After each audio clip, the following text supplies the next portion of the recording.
Hello friends, I study online channel में आपका स्वागत है। आज हम बात करेंगे बीएससी जो फर्स्ट ईयर का हमारा टॉपिक चल रहा था न्यूक्लियर केमिस्ट्री, उसी के आगे। तो न्यूक्लियर केमिस्ट्री में हमारा हो गया था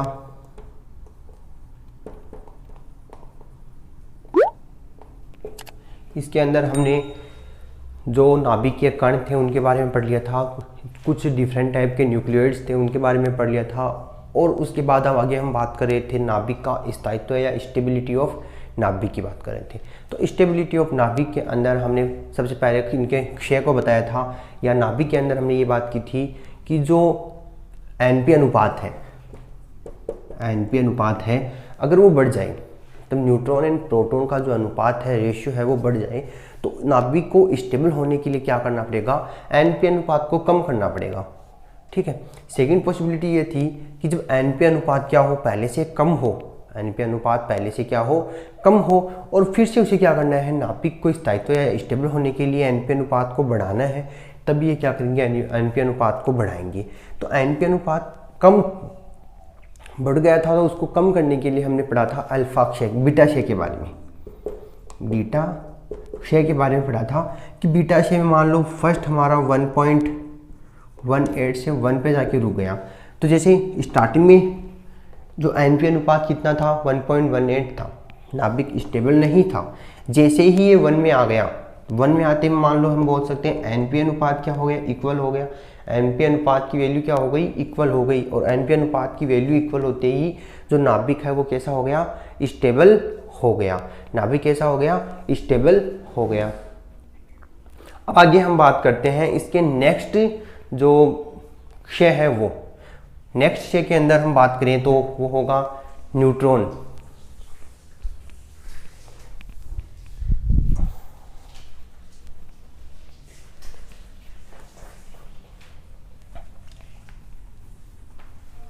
टॉपिक स्टार्ट करने से पहले हम बता दें कि जो भी टॉपिक हम मैटर हम पढ़ रहे हैं उसके नोट्स का लिंक डिस्क्रिप्शन बॉक्स में दिया गया है, वहां से आप नोट्स को डाउनलोड कर सकते हो।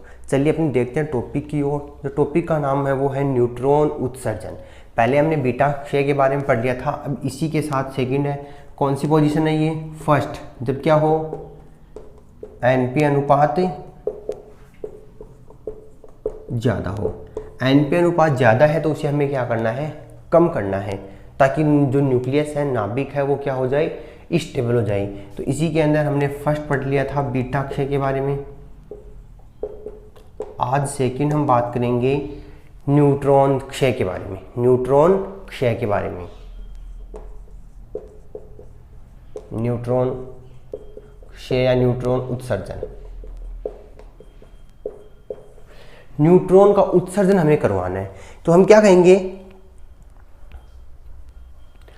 जब एक नाभिक, मान लो ये न्यूक्लियस जब सेकेंड न्यूक्लियस में कन्वर्ट होता है, एक नाभिक जब दूसरे नाभिक में कन्वर्ट होता है, तो वो नाभिक को स्टेबल होने के लिए क्या करता है, इस न्यूट्रॉन का उत्सर्जन कर देता है। एक नाभिक दूसरे नाभिक में परिवर्तित होता है तो एनपी अनुपात को कम करने के लिए वो क्या करता है, न्यूट्रॉन का उत्सर्जन करता है। एनपी अनुपात को कम क्यों कर रहा है, क्योंकि एनपी अनुपात क्या है, ज़्यादा है, और नाभिक को स्टेबल होने के लिए क्या चाहिए, एनपी अनुपात को कम चाहिए। और हम एनपी अनुपात का मतलब हमने देखा था कि नाइट्रोजन या न्यूट्रॉन की वैल्यू क्या है, ज़्यादा है। तो यहाँ से ये क्या करेगा, फर्स्ट नाभिक या एक नाभिक जब दूसरे नाभिक में कन्वर्ट होगा, चेंज होगा, तो वो न्यूट्रॉन का क्या करेगा, उत्सर्जन करेगा, न्यूट्रॉन का उत्सर्जन करेगा, जिसे हम क्या कहेंगे, न्यूट्रॉन उत्सर्जन या न्यूट्रॉन क्षय कहेंगे। जैसे कि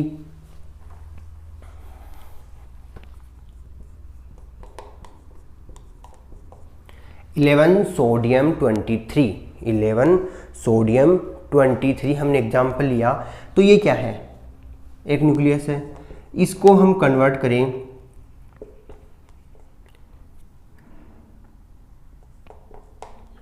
11 सोडियम 22 प्लस में क्या निकलेगा, एक न्यूट्रॉन बाहर निकल गया। ठीक है, न्यूट्रॉन बाहर निकल रहा है, इसका मतलब ये कौन सा क्षय है, न्यूट्रॉन उत्सर्जन कर रहा है। अब यहाँ पे प्रोटॉन एंड न्यूट्रॉन की वैल्यू देखिए, प्रोटॉन कितने हैं, 11, और यहाँ भी कितने हैं, 11। न्यूट्रॉन यहाँ कितने हैं, 12, और यहाँ की बात करें तो यहाँ कितने हैं, 11।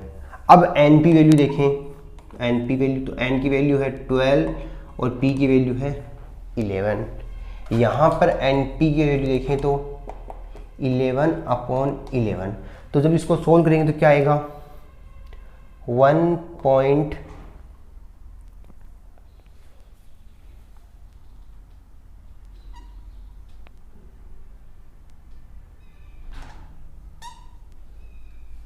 1.08 के लगभग हमारा क्या हो जाएगा आंसर आ जाएगा।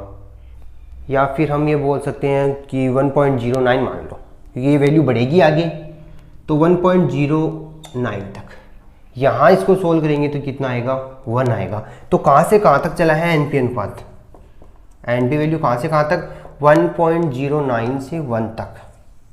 ठीक है, कब, जब इसने क्या किया है एक न्यूट्रॉन का उत्सर्जन किया है, एक न्यूट्रॉन का उत्सर्जन किया तो एन पी वैल्यू 1.09 से 1 तक गई, और जब ये वैल्यू 1 आ गई तब हमारा जो न्यूक्लियस है वो क्या हो गया स्टेबल हो गया, स्टेबल हो गया।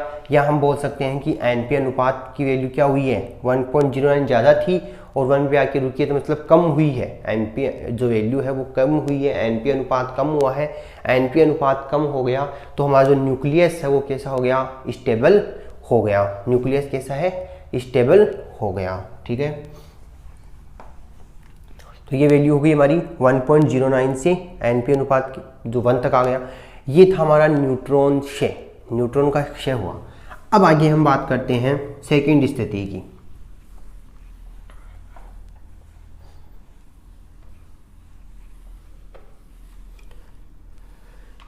सेकंड स्थिति कौन सी थी, जब एन पी अनुपात क्या हो कम हो।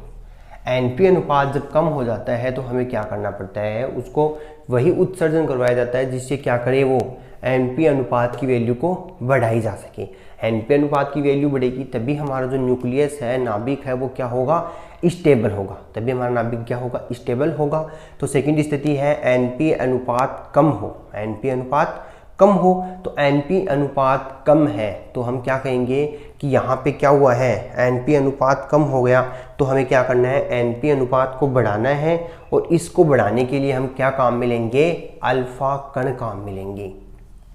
देखिए इसके अंदर अल्फा कण कौन से उत्सर्जन होंगे, अल्फा कण उत्सर्जन होगा या अल्फा पार्टिकल इमिशन होगा,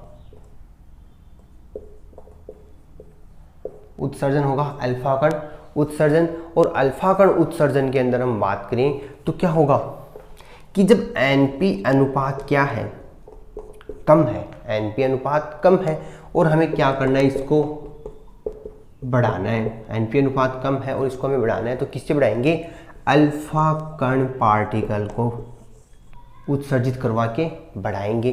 तो अल्फा कण के रूप में हम निकालेंगे हीलियम को, अल्फा कण के रूप में हम बात करें तो हम किसको निकाल सकते हैं हीलियम को निकाल सकते हैं। हीलियम क्या कर सकता है यहाँ से उत्सर्जित हो सकता है, और हीलियम का उत्सर्जन करवाना है तो इसके लिए हम क्या बात करेंगे, एग्जाम्पल की हम बात करें अल्फा कण उत्सर्जन में तो यूरेनियम कितना है 92। जब इसमें से हमें अल्फा कण बाहर निकालेंगे तो 2H4 एक हीलियम बाहर निकल गया। अब क्या बचा 2 निकलते ही 90 थोरियम 234। यहाँ से क्या निकला है हीलियम के रूप में एक अल्फा कण निकल गया, हीलियम के रूप में क्या निकला एक अल्फा कण निकल गया और थोरियम हमारे पास बच गया। अब यहाँ पर हम एन पी की वैल्यू एंड एन की वैल्यू देखें तो प्रोटॉन कितने हैं 92 और यहाँ पे कितने हैं थोरियम में 90। फिर एन की वैल्यू देखें तो यहाँ कितनी हो गई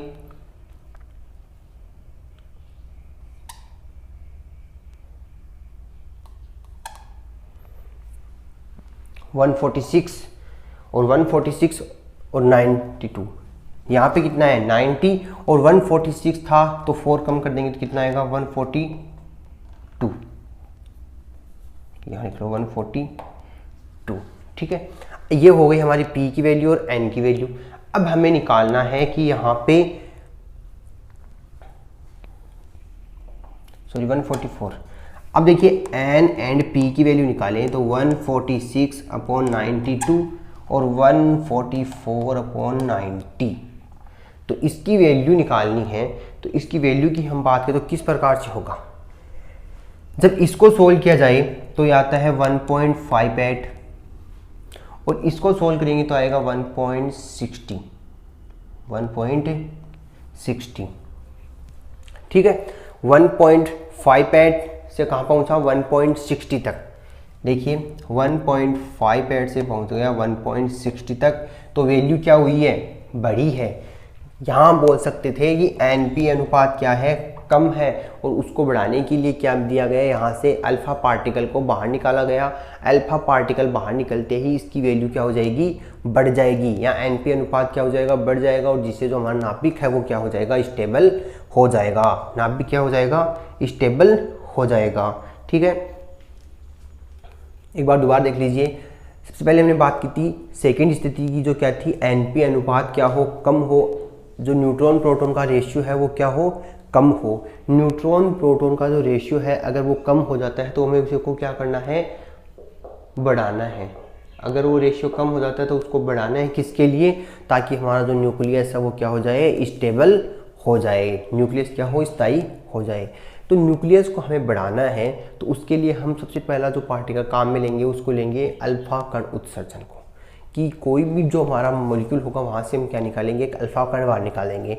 तो अल्फा कण उत्सर्जन का अब हम बात करें अल्फा कण उत्सर्जन में, जब एनपी अनुपात कम है और उसको बढ़ाना है तो हम क्या निकालेंगे, अल्फा कण निकालेंगे, और अल्फा कण के रूप में हम निकालेंगे हीलियम के एक मॉलिक्यूल को, या एक हीलियम के अणु को हम बाहर निकालेंगे। तो यहाँ से जब हमने एग्जाम्पल लिया यूरेनियम का, यूरेनियम 92 होता है, 92 इसका जो परमाणु भार है, द्रव्यमान, वो कितना होता है, 238। जब यहाँ से एक हीलियम बाहर निकाला गया अल्फा कण के रूप में, तो ये क्या बचा, 90 थोरियम 234 बच गया। यहाँ से हम प्रोटॉन की बात करें तो 92 है और थोरियम में 90 है। न्यूट्रॉन की बात करें तो 146 है और 144 है, ठीक है। आगे हम बात करें 146 एंड 144, एक बार रुकिए यहाँ से,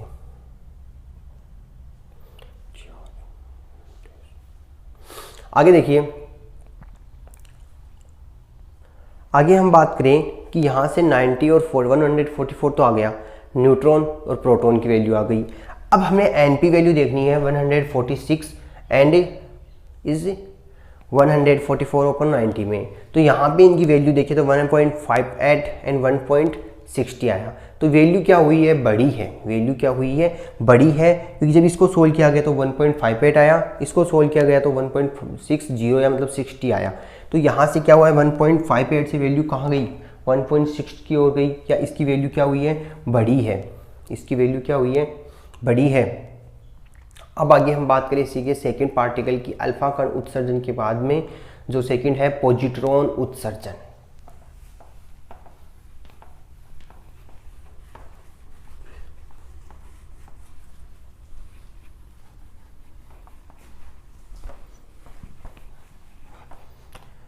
सेकेंड क्या है, पॉजिट्रॉन उत्सर्जन। ये भी क्या है, एनपी अनुपात अगर कम हो जाए तो पॉजिट्रॉन उत्सर्जन से हम क्या कर लेते हैं, एनपी अनुपात को कम कर लेते हैं। अब देखिए यहाँ पे हम बात करें कि जब किसी नाभिक में उपस्थित जो प्रोटॉन है, नाभिक में उपस्थित प्रोटॉन है, वो किस में कन्वर्ट हो जाए, न्यूट्रॉन में कन्वर्ट हो जाए। हम देख रहे थे जब न्यूट्रॉन को प्रोटॉन में कन्वर्ट कर रहे हैं तो वैल्यू मतलब नाभिक क्या है, आगे वाले परमाणु पे सब शिफ्ट हो जाता है या मतलब बढ़ जाता है। अब क्या कर रहा है, प्रोटॉन न्यूट्रॉन में कन्वर्ट होगा, प्रोटॉन न्यूट्रॉन में कन्वर्ट होगा तो एनपी वैल्यू क्या हो जाएगी, बढ़ जाएगी, एनपी वैल्यू बढ़ जाएगी। तो देखिए एग्जाम्पल की हम बात करें तो प्रोटॉन एंड न्यूट्रॉन में, प्रोटॉन एंड न्यूट्रॉन में तो 1H1, तो क्या निकला यहाँ से, एक तो निकल जाएगा प्रोटॉन, सॉरी यहाँ से हमारे पास निकलेगा एक न्यूट्रॉन। जब न्यूट्रॉन बाहर निकल जाएगा तो न्यूट्रॉन बाहर निकलते ही एक इलेक्ट्रॉन भी बाहर निकल जाएगा साथ में, जो एक्स्ट्रा रह जाएगा। तो यहाँ से प्रोटॉन निकलते ही जो हाइड्रोजन है उसका अंश निकल गया, मतलब हम बोल सकते हैं यहाँ की हाइड्रोजन का क्या था, एक प्रोटॉन था वो बाहर निकल गया। अब एग्जाम्पल की हम बात करें यहाँ पे 6 कार्बन 11 और इसको जब कन्वर्ट किया गया 5 बोरोन 11 में, 5 बोरोन 11 में जब इसको कन्वर्ट किया गया और साथ में यहाँ से क्या निकला, एक इलेक्ट्रॉन निकल गया, साथ में क्या निकला, एक इलेक्ट्रॉन निकल गया। तो यहाँ देखिए, जब ये हम बोल सकते हैं ये कोई प्रोटॉन था और ये किस में कन्वर्ट हुआ, नेक्स्ट प्रोटॉन न्यूट्रॉन में कन्वर्ट होते ही क्या निकल गया, एक इलेक्ट्रॉन के रूप में बाहर निकला। तो कार्बन कौन सा था, 6 पे था, बोरोन कहाँ आ गया, 5 पे आ गया। तो यहाँ से क्या निकला है, एक जो हम बोल सकते हैं कि एक इलेक्ट्रॉन बाहर निकला है, एक इलेक्ट्रॉन बाहर निकला है। तो यहाँ पे देखें Np वैल्यू, P कितने हैं 6, 5, N कितना है 5 और यहाँ पे 6। अब देखें Np वैल्यू कितनी है, Np वैल्यू है 5/6 और यहाँ आएगी Np वैल्यू 6/5। तो 6/5 की वैल्यू तो बात करें तो यहाँ पे तो हम बात करें तो 0.8 आ गया, 0.8 आ गया। और यहाँ की हम बात करें तो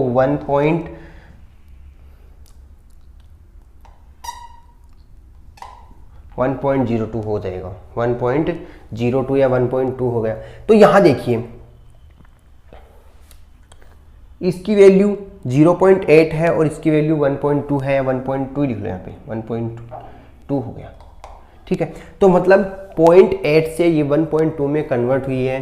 तो Np जो अनुपात है वो कितना आया है, 0.8 से 1.2। तो पहले कितना था, 0.8 था, Np अनुपात क्या था, कम था। जैसे ही इसने जो प्रोटॉन है वो न्यूट्रॉन में कन्वर्ट हुआ, इसकी वैल्यू क्या हो गई, बढ़ गई, Np अनुपात का मान क्या हो गया, बढ़ गया। और जिससे हम न्यूक्लियस जो नाभिक था वो क्या हो गया, स्टेबल हो गया। न्यूक्लियस जो था, नाभिक जो था वो क्या हो गया, स्टेबल हो गया। देखिए दोबारा अल्फा कण उत्सर्जन हमने देख लिया था, उसके बाद हमने बात की पॉजिट्रॉन उत्सर्जन की। पॉजिट्रॉन उत्सर्जन के अंदर हमने क्या देखा, जब किसी नाभिक में उपस्थित जो प्रोटॉन है, नया नाभिक में उपस्थित जो प्रोटॉन है, नाभिक का प्रोटॉन वो किस में कन्वर्ट हो जाए, न्यूट्रॉन में कन्वर्ट हो जाए, तो उससे क्या होगा, Np अनुपात बढ़ेगा। तो उसके लिए हमने एग्जाम्पल लिया 1H, मतलब जो हाइड्रोजन था उसका एग्जाम्पल लिया। तो जब वो न्यूट्रॉन में कन्वर्ट हुआ और न्यूट्रॉन के कन्वर्ट होते ही साथ में क्या निकल गया, एक इलेक्ट्रॉन भी बाहर निकल गया। फिर हमने आगे बात की 6 कार्बन 11 की। ये हमारा एग्जाम्पल हमने लिया है कि कार्बन कितना है 6 पे, 6 कार्बन 11। जब यहाँ से प्रोटॉन न्यूट्रॉन में कन्वर्ट हुआ, न्यूट्रॉन में कन्वर्ट होते ही क्या निकल गया, एक इलेक्ट्रॉन बाहर निकल गया और एक इलेक्ट्रॉन बाहर निकलते ही ये 6 है जो 5 में कन्वर्ट हो गया। और 5 में कौन सा एलिमेंट आता है, बोरोन आता है, 5 बोरोन 11, ठीक है।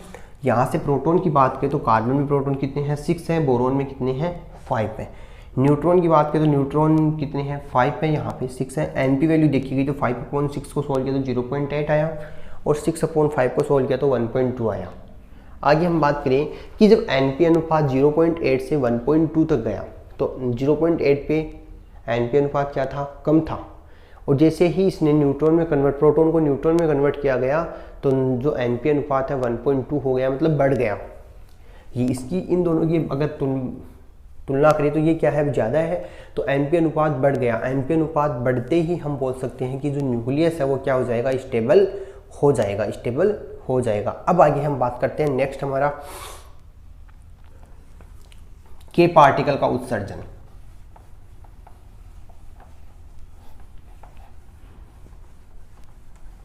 इसी का लास्ट पॉइंट है इस चैप्टर का, के उत्सर्जन।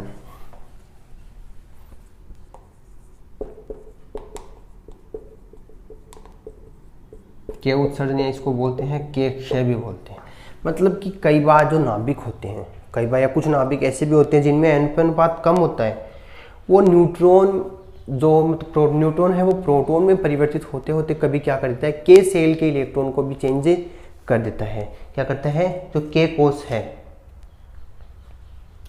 तो जब से हमने प्रोटॉन का न्यूट्रॉन में कन्वर्ट करवाया था अभी पॉजिट्रॉन में कि प्रोटॉन क्या हो रहा है न्यूट्रॉन में, तो वो प्रोटॉन न्यूट्रॉन में चेंज होते होते कई बार क्या हो जाता है के कोस के इलेक्ट्रॉन को ग्रहण कर लेता है, के कोस के इलेक्ट्रॉन को भी क्या कर लेता है ग्रहण कर लेता है, जिससे प्रोटॉन इलेक्ट्रॉन को ग्रहण करने वाले जिससे क्या होता है प्रोटॉन इलेक्ट्रॉन को ग्रहण करने वाले न्यूट्रॉन में परिवर्तित हो जाता है।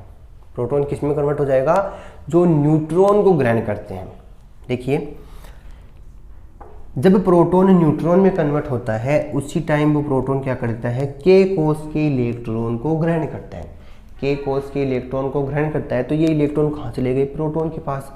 जब प्रोटॉन न्यूट्रॉन में चेंज हुआ तो ये न्यूट्रॉन कौन से कहलाएंगे, जो के इलेक्ट्रॉन को ग्रहण कर रहे थे, प्रोटॉन जो के इलेक्ट्रॉन को ग्रहण किए थे या के कोस के इलेक्ट्रॉन को जब ग्रहण किया था प्रोटॉन ने, तो वही क्या कहलाएंगे न्यूट्रॉन कहलाएंगे, क्योंकि वही प्रोटॉन किस में कन्वर्ट हुआ है न्यूट्रॉन में कन्वर्ट होता है। तो उसमें भी क्या होती है कि जो एनपी अनुपात की वैल्यू है उसको बढ़ाया जाता है, एनपी अनुपात की वैल्यू को बढ़ाया जाता है, तभी जो प्रोटॉन है वो न्यूट्रॉन में कन्वर्ट होगा। सेम पॉजिट्रॉन टाइप का है, लेकिन इसमें क्या हो जाएगा के कोस के इलेक्ट्रॉन आ जाएंगे। के कोस के इलेक्ट्रॉन कौन ले लेगा, प्रोटॉन ले लेगा, और ये प्रोटॉन किस में कन्वर्ट हो जाएगा, न्यूट्रॉन में कन्वर्ट हो जाएगा। इसकी एग्जाम्पल की हम बात करें तो एग्जाम्पल देखिए 26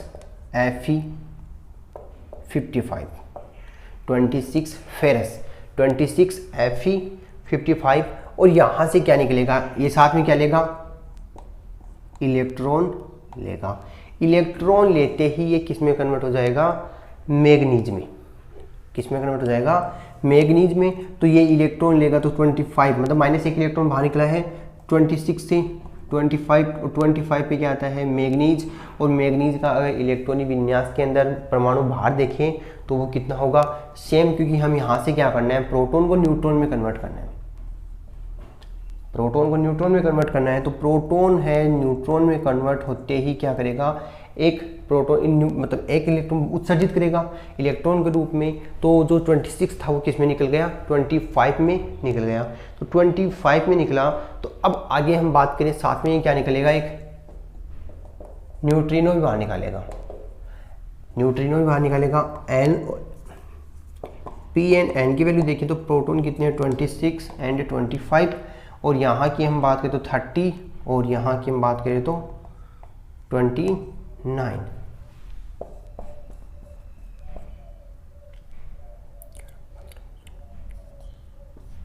29।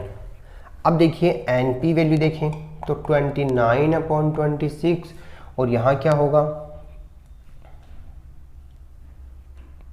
30/25, 30/25। तो यहाँ की वैल्यू देखिए, ये इसको सोल्व किया जाए तो क्या आएगा हमारे पास, वो वैल्यू निकाल लेते हैं हम। इसको सोल्व करें 1.11, ठीक है। इसको सोल्व करें 25 पे, ये तो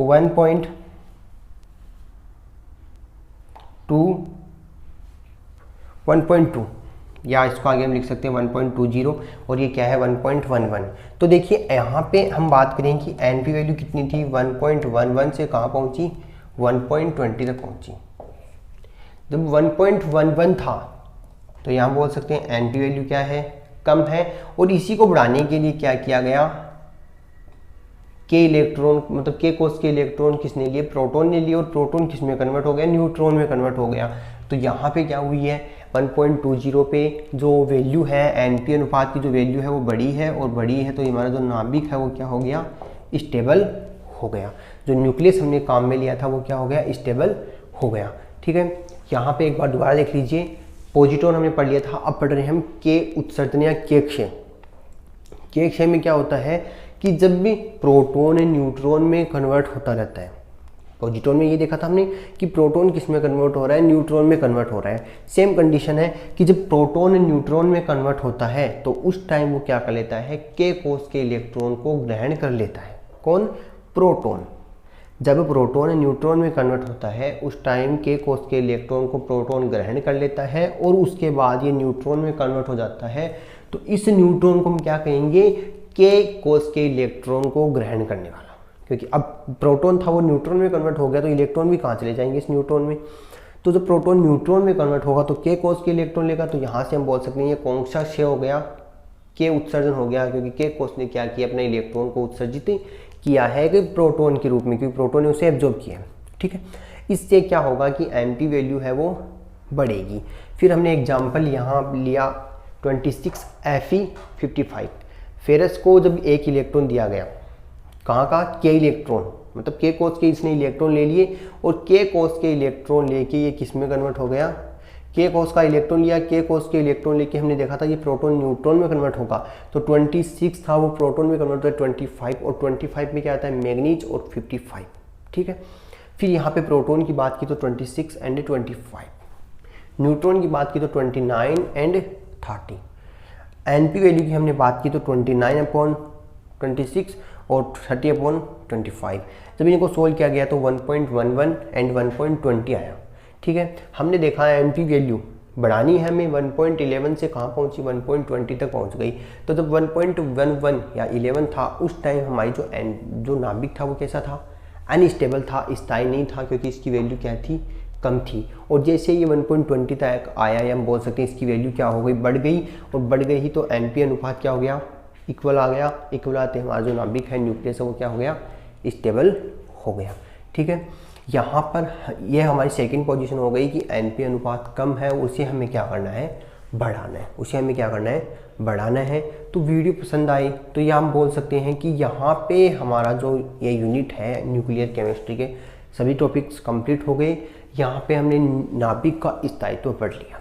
ठीक है, नाभिक के स्थायित्व के अंदर हम दोनों कंडीशन को की चर्चा कर ली, दोनों कंडीशन के अंदर कौन कौन से क्षय हैं वो पढ़ लिए। अगर सिंपल सी बात करें, अगर एनपी अनुपात बढ़ाना है तब तो हम करवाएंगे अल्फा क्षय, और इसको कम करना है तब करवा रहे थे हम बीटा क्षय। बाकी इसके साथ पॉजिट्रॉन है, न्यूट्रॉन है, वो अलग अलग साथ में काम आते रहेंगे। तो यहाँ पे हमारा टॉपिक जो है वो कंप्लीट हुआ। वीडियो पसंद आई तो लाइक एंड शेयर ज़रूर करना।